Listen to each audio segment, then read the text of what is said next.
Entame de Coupe du Monde ratée pour le Sénégal. Les poulains d'Aliou Cissé se sont inclinés l'après-midi d'hier devant les Pays-Bas 2-0. Les Lions de la Teranga ont tenu la dragée route aux Oranges jusqu'à la 84e minute de jeu. Le match était vraiment jouable pour les Sénégalais qui ont plutôt fait une première mi-temps correcte. Ils n'ont pas un moment dominé les Pays-Bas, mais n'ont jamais réussi à trouver le chemin des filets adverses. Les attaquants n'étaient pas suffisamment dangereux. Du côté des Pays-Bas, les balles de contre étaient foudroyantes. Le Sénégal a réussi quand même à gérer ces temps faibles.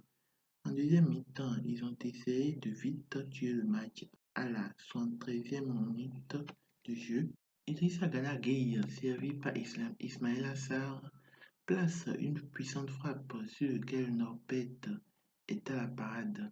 Krépin Diatta était cependant hors jeu sur la trajectoire du ballon. Les Néerlandais vont ensuite ouvrir le score à la 84e minute de jeu sur une sortie manquée du gardien sénégalais Edouard Mendy. Frenkie de Jong, depuis le côté gauche, place un centre précis dans le dos de la défense. Gakpo jaillit pour placer sa tête. Mendy a totalement raté sa sortie sur cette action. Le Sénégal était désormais mené 1-0. Les coéquipiers de Kalidou Koulibaly vont repartir à l'abordage. À la 26e minute, Pape Gueye décroche une frappe lointaine du gauche qui prend le chemin du soupirail. Norbert reste attentif et détourne d'un plongeon sur sa gauche au ras du poteau.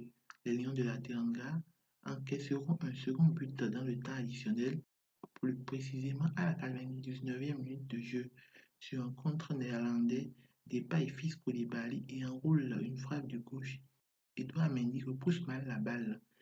Celle-ci tombe dans les pieds de Klaassen qui l'envoie au fond des filets. 2-0 pour les Pays-Bas. Les champions d'Afrique tombent donc pour le premier match.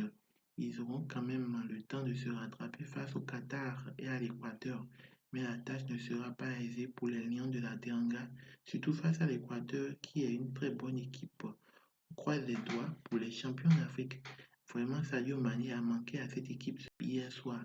Krépin Diatta n'a pas su remplacer le deuxième au Ballon d'Or 2022. Les attaquants d'ailleurs n'étaient pas au niveau. Il manquait ce créateur. Il manquait le talent de Sadio dans cette attaque sénégalaise. Un peu plus tôt dans la journée d'hier, l'Angleterre affrontait l'Iran. Festival offensif des Free Lions 6-2. Jude Bellingham a ouvert le score à la 35e minute de jeu. Bukayo Saka a ensuite inscrit un doublé 43e 62e. L'Iran va réduire le score à la 65e par le biais de Mehdi Taremi. Raheem Sterling enfoncera ensuite le clou dans le temps additionnel de la première mi-temps 4-1 à la pause.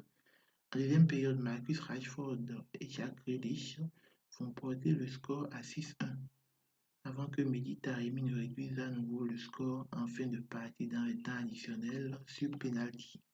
Plus tard dans la soirée, le pays de Galles a concédé un nul, un but partout face aux États-Unis. C'est le fils de l'actuel président libérien George Weah, Timothy Weah, qui ouvre le score pour les Américains.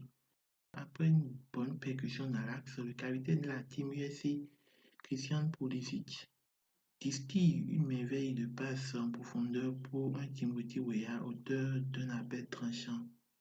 Seul dans la surface de réparation adverse, le Lillois trompe le portier gallois d'un extérieur de pied tout en finesse. 1-0. On était à la 36e minute. Gareth Bale, l'ancien joueur du Real Madrid, va égaliser sur penalty à la 82e. Rappelons que le dimanche dernier, l'Équateur avait battu le Qatar en match d'ouverture 2-0. Un doublé d'Eder Valencia.